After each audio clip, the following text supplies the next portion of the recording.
മാറാട് ഭജനമഠം അടിച്ച് തകർത്ത സംഭവത്തിൽ ചില ഡെവലപ്മെൻറ്റ്സ് വന്നിട്ടുണ്ട്. ഈ പ്രതി നവാസ് മറ്റൊരു ക്ഷേത്രവും തകർക്കാൻ ശ്രമം നടത്തിയിരിക്കുന്നു. നേരത്തെ അത് പരാമർശിച്ചു പോയതാണ്. ഇപ്പോൾ അതിൽ സ്ഥിരീകരണം വന്നിട്ടുണ്ട്. ആലപ്പാട് ചൊറ്റാനിക്കരയമ്മ ഭഗവതി ക്ഷേത്രത്തിൻ്റെ ഗേറ്റ് തകർത്ത് ഉള്ളിൽ കയറി പ്രദേശവാസികൾ കണ്ടതോടെ ഓടി രക്ഷപ്പെടുകയായിരുന്നു. 2 വർഷം മുമ്പ് വിദേശത്ത് നിന്നെത്തിയ നവാസ് മാനസിക രോഗിയല്ലെന്ന് നാട്ടുകാർ പറഞ്ഞിരിക്കുന്നു. നേരത്തെ അങ്ങനെ ഒരു സംശയം പ്രകടിപ്പിച്ചിരുന്നു. സ്വാഭാവികമായും ഈ ക്ഷേത്രങ്ങൾ അടിച്ച് തകർക്കുന്നവരെ മാനസിക രോഗിയാക്കുക, കേരള പോലീസ് അങ്ങനെ ഒരു സർട്ടിഫിക്കറ്റ് ഉടൻ തന്നെ നൽകും. അതുമായിട്ട് ബന്ധപ്പെട്ട് സംസാരിച്ചതാണ് നേരത്തെ. ഇപ്പോൾ മാനസിക രോഗിയല്ല എന്ന് നാട്ടുകാർ പറയുന്നു. അനഘ അവിടെ തന്നെ തുടരുകയാണ്. അനഘ, കൂടുതൽ വിവരങ്ങൾ എന്തൊക്കെയാണ്?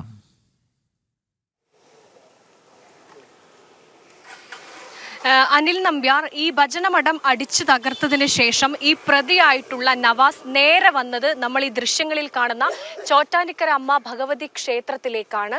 ഈ ക്ഷേത്രത്തിലേക്ക് എത്തിയ പ്രതി, ഈ ക്ഷേത്രം ആ സമയത്ത് പൂട്ടി കിടക്കുകയായിരുന്നു.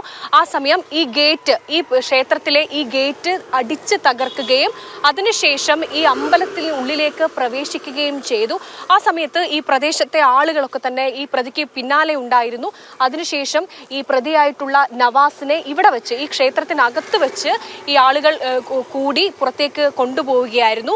ഇനി ഒരുപക്ഷെ അങ്ങനെ അല്ലായിരുന്നെങ്കിൽ ഈ ക്ഷേത്രത്തിനകത്ത് കയറി പ്രതി ഈ ക്ഷേത്രവും തകർക്കാനുള്ളൊരു നീക്കം പ്രതിയുടെ ഭാഗത്ത് നിന്നുണ്ടാകുമായിരുന്നു. ഈ ക്ഷേത്രത്തിൽ പൂജ നടത്തുന്ന നമ്പൂതിരി പൂജാരി നമ്മളോടൊപ്പം ഉണ്ട്. എന്താ ശരിക്കും സംഭവിച്ചത്? ഞാൻ അമ്പലത്തിലേക്ക് വരുന്ന സമയത്ത് ആളുകൾ അവനെ പുറത്ത് ഓടിച്ചിട്ടുണ്ട്.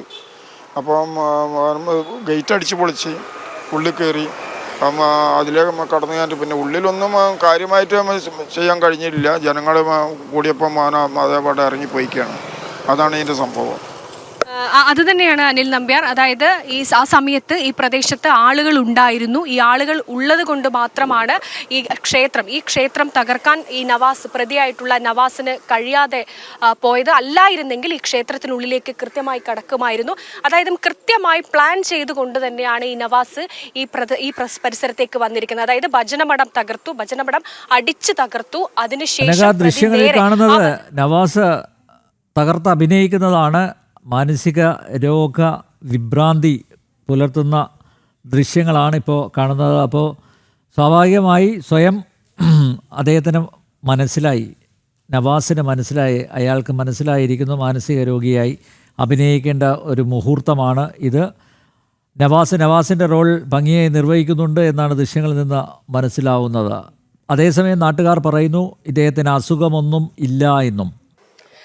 അങ്ങനെ തന്നെയാണ് അനിൽ നമ്പ്യാർ. അതായത് ഈ നാട്ടുകാരൊക്കെ തന്നെ ഈ ഭജനമഠം തകർത്തതിന് ശേഷം, ഈ ക്ഷേത്രവും തകർക്കാനുള്ള ശ്രമം നടത്തിയതിനു ശേഷം ഈ നവാസിനെ പിടികൂടി അതിനുശേഷം പോലീസ് ഉദ്യോഗസ്ഥർ വരികയും ചെയ്തു.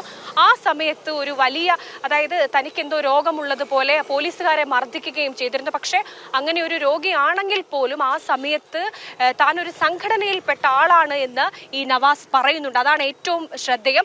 മാത്രമല്ല, ഈ മാനസിക രോഗിയാണെങ്കിൽ ഈ മാനസിക രോഗിക്ക് അല്ലെങ്കിൽ അങ്ങനെയുള്ള ഒരാൾക്ക് എങ്ങനെയാണ് ഇത് ക്ഷേത്രമാണ് അത് അല്ലെങ്കിൽ അങ്ങനെ ഒരു വേർതിരിവ് എങ്ങനെയാണ് ഉണ്ടാകുന്നത് എന്നതൊക്കെയുള്ള ചോദ്യം ഉയരുന്നുണ്ട്. എന്തായാലും ഈ പ്രദേശത്തെ ആളുകൾ നമ്മോടൊപ്പം ചേരുന്നുണ്ട്. അതായത് ഈ ക്ഷേത്രവും തകർക്കാൻ ശ്രമിച്ചിട്ടുണ്ട്. ഈ നവാസ് എന്ന് പറയുന്ന ആളെ കുറിച്ച് എങ്ങനെ ധാരണയുണ്ടോ? കണ്ടുപരിചയമുണ്ട്. ഇങ്ങനത്തെ ആളുകളാണെന്നുള്ള നമ്മൾ അറിയില്ല, എന്താന്നുള്ള സംഭവം അറിയില്ല. ഇവിടെ ആൾക്കാർ കൂടിക്കണ്ടപ്പോൾ ഞങ്ങൾ വന്നതാണ്. ഇവിടെ ആൾക്കാരുണ്ടായതുകൊണ്ട് മാത്രമാണ് അല്ലെങ്കിൽ ഇതിൻ്റെ അകത്ത് കയറി അടിച്ചു പൊളിച്ചിരുന്നത്. അത് തന്നെയാണ് അനിൽ നമ്പ്യാർ. അതായത് ഈ പ്രദേശത്ത് ആളുകൾ ഉള്ളത് കൊണ്ടാണ് ഈ ക്ഷേത്രം തകർക്കാതെ നവാസ് പോയത്. എന്തായാലും ഈ സംഭവവുമായി ബന്ധപ്പെട്ട് ഈ നവാസിന്റെ വീട് ഇതിനല്പം മാറിയാണ്. നവാസ് 2 വർഷം ഗൾഫിലായിരുന്നു. അതിനുശേഷം 2 വർഷം മുൻപാണ് വന്നത്. വിവാഹിതനാണ്, 3 മക്കളുണ്ട്. പക്ഷേ ഇപ്പോൾ കുടുംബവുമായി അകന്നു കഴിയുന്ന വ്യക്തിയാണ് എന്നാണ് അറിയാൻ സാധിച്ചിരിക്കുന്നത്. പക്ഷേ മത്സ്യത്തൊഴിലാളിയാണ്. ഈ നാട്ടുകാർ ഒന്നടങ്കം പറയുന്നത് നവാസിന് യാതൊരുവിധ പ്രശ്നവും ഇല്ലെന്ന് തന്നെയാണ് അനിൽ നമ്പ്യാർ.